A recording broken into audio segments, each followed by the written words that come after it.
Todo desenho animado famoso tem pelo menos um episódio que não é tão bom quanto o resto do desenho, mas e quando esse episódio consegue ser tão ruim ou ofensivo que ele é simplesmente odiado por toda a comunidade da série? Bem, esses são os episódios que vamos analisar no vídeo de hoje, os episódios mais odiados em desenhos. Existe um consenso na comunidade de animações que a receita para você fazer um episódio ruim envolve você mostrar o personagem principal sofrendo sem motivo ou ele sendo negligenciado pelos pais. E esse episódio é um dos melhores exemplos disso. Não dá sorte, foi um dos primeiros casos de episódios de The Law House que foram considerados abaixo da média e que posteriormente indicariam uma queda absurda de qualidade na série pela pressa de lançar novos episódios. O que acontece aqui é que descobrimos que as irmãs do Lincoln obrigam ele a dar atenção para ela em todas as atividades que elas tinham fora de casa, basicamente nunca dando um tempo de descanso pro pobre coitado. Até que eventualmente nesse episódio, Lincoln é taxado de pé frio por uma das suas irmãs, e como a ignorância é uma bênção, o Lincoln usa disso para ter uma vida mais tranquila nos próximos dias sem que as pessoas o incomodem. A questão é que o tiro rapidamente sai pela culatra e tudo fica fora de controle. Os personagens que tinham se mostrado boas pessoas se tornam pessoas super idiotas, excluindo Lincoln de atividades comuns do dia a dia até o momento que ele é literalmente expulso de casa.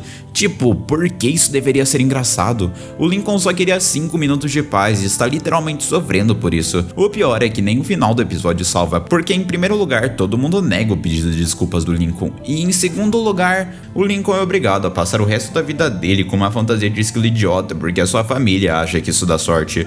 O que mais me incomoda aqui é que até esse momento os personagens de The Law House tinham se mostrado muito gostáveis e diferentes um do outro, mas aqui por algum motivo todo mundo parece dividir o mesmo lugar no cérebro achando que o Lincoln realmente dá má sorte. Eu realmente não estou acompanhando The Law House ultimamente, mas pesquisando para assistir esse vídeo, esse também parece ter sido o episódio que fez a comunidade ser tão questionável quanto ela é no dia de hoje, inspirando inúmeras histórias bizarras. Então até os fãs de The Law House preferem esquecer esse episódio. Os episódios mais antigos de Apenas um Show realmente têm um charme que dificilmente a gente conseguiu ver ser resgatado em algum momento posteriormente, mas esse foi um dos episódios que mais dividiu opiniões na época. O motivo disso é porque o Rigby é um completo babaca nesse episódio, e embora isso seja até comum durante Apenas um Show, nesse episódio ele faz isso totalmente sem motivo e sequer é punido por isso. Aqui Mordecai e Rigby brincam de fazer favores, onde alguém fazia uma coisa e o outro teria que fazer uma outra coisa como agradecimento. De início a brincadeira parecia bem saudável pra falar a verdade, passar o controle de TV, dobrar meias, virar a página da revista, sabe, coisas normais. Mas as coisas complicariam no decorrer do episódio.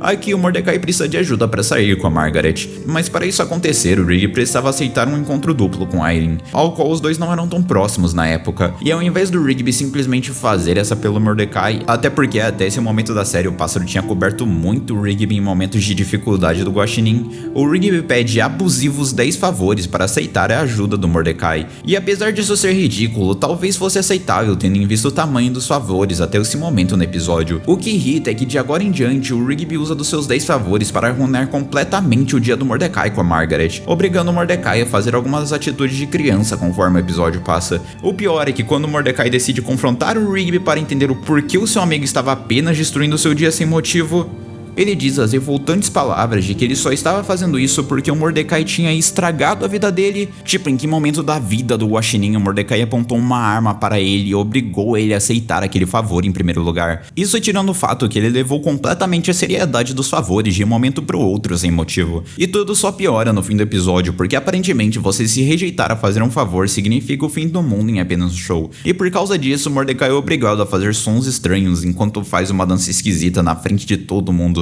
Tipo, olha a cara de nojo da Margaret. E o Rigby não se sensibiliza nem um pouco por isso, gravando tudo e ainda passando a manhã seguinte inteira zoando o Mordecai por causa disso. Tá certo que ele demonstra se arrepender de certo modo, mas ele só faz isso porque o Mordecai fica bravo com ele, não dando nem um pouco um sentimento de justiça pro espectador. Você começa a perceber a qualidade dos episódios que estamos falando quando o episódio tem esse estilo visual. Hora de Aventura sempre foi conhecido por ter episódios com estilo de arte diferentes em alguns momentos, desde o famoso episódio do Minecraft até mesmo os episódios de glitches, mas eles nunca tinham feito um com um estilo de arte tão feio assim. É até assustador assistir a abertura bonita de Hora de Aventura e se deparar com isso na sequência. Sobre o episódio em si, não tem nada a ver com Hora de Aventura como era de se esperar. Quer dizer, os personagens são reconhecíveis, mas eu tenho a impressão de já ter ligado a Cartoon no passado e ter me deparado com dezenas de desenhos com humor e histórias parecidas. O episódio é dividido em 2 segmentos. No primeiro, o Finn acaba esquecendo a sua cueca, então ele precisa voltar para sua casa e pegar a sua roupa para colocar depois no parque. E eu não tô zoando, é exatamente assim que o episódio começa. Mas ele encontra a princesa orangotanga no caminho, que por algum motivo só apareceu nesse episódio,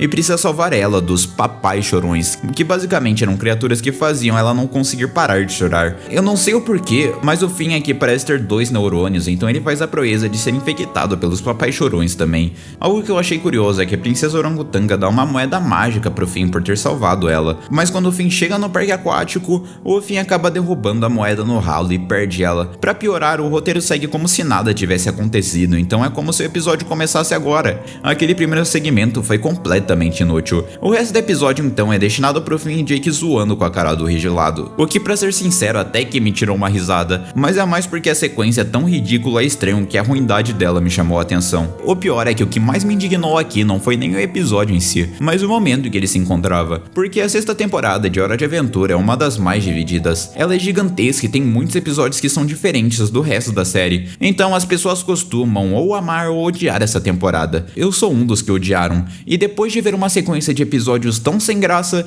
isso foi a gota da água pra mim. Eu tive que dar um tempo de Hora de Aventura pra poder voltar a assistir o desenho. O Ronaldo é de longe o personagem mais odiado de Steven Universo, e esse episódio é o principal motivo disso. No meu vídeo de personagens irritantes eu falo um pouco sobre, mas em resumo, o Ronaldo consegue ser a definição de um personagem babaca. Basicamente, a parada do Ronaldo em Steven Universe é ele ser um conspiracionista, e ninguém leva isso muito a sério, menos o Steven, que é de boa e tenta ser amigo do Ronaldo. Mas quando ele percebe que suas ideias eram tanto quanto genfóbicas, o Steven avisa ele e o personagem decide ficar quieto. Até que no dia seguinte, ele por algum motivo se infiltra na casa do Steven e diz que queria ser uma Crystal Gen. O problema é que ele tenta forçar a amizade demais e do nada ele começa a encher o saco do Steven aos montes. Tipo, sem motivo nenhum, ele fica acordado a noite inteira fazendo barulho e não deixando o Steven dormir, dizendo que agora ele era um Crystal Gen e ele não tinha sono. Depois ele enche o saco do Steven dizendo que a Connie era sua namorada, o que curiosamente se concluiu depois. E daí quando o Steven vai cobrar o Ronaldo por ser um babaca e ficar enchendo o saco dele no episódio inteiro, o Ronaldo piora e ainda questiona o Steven dizendo que ele não estava aceitando ele como Crystal Gen, sendo que o próprio Ronaldo estava fazendo isso o episódio inteiro, fora que ele ainda expulsa o Steven da própria casa. De certo modo, esse episódio é até que bem ignorável, assistindo o desenho normalmente, mas por algum motivo que eu não faço ideia, Rebecca e Sugar decidiu trollar todo mundo antes do episódio estrear, dizendo que esse seria um episódio incrível, que teríamos a estreia de uma nova Gen. Tudo isso para no outro dia nós vermos algumas das sequências do Ronaldo sendo um completo babaca. Então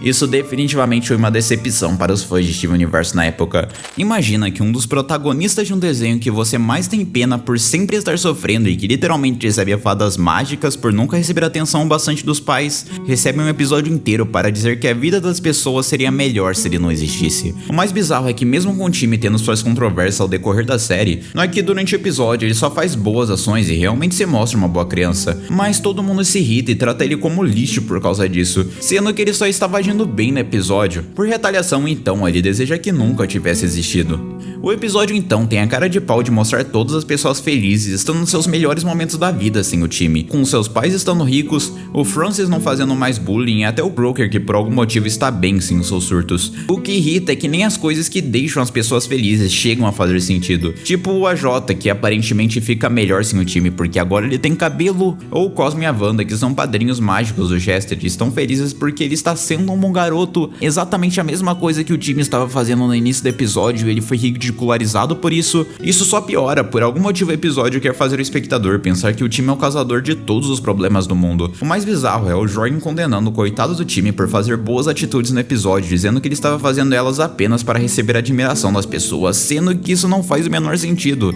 Eu não sei vocês, mas quando eu me esforço pra caramba pra deixar alguém feliz, eu quero que a pessoa reconheça o meu esforço e elogie o meu trabalho. Mas mesmo com o Jordan falando que tudo aquilo era um teste para o time voltar a fazer boas ações porque era o certo e não porque ele queira receber elogios, o que novamente é ridículo, as pessoas parecem sofrer consequências reais e ter a vida piorada por causa disso.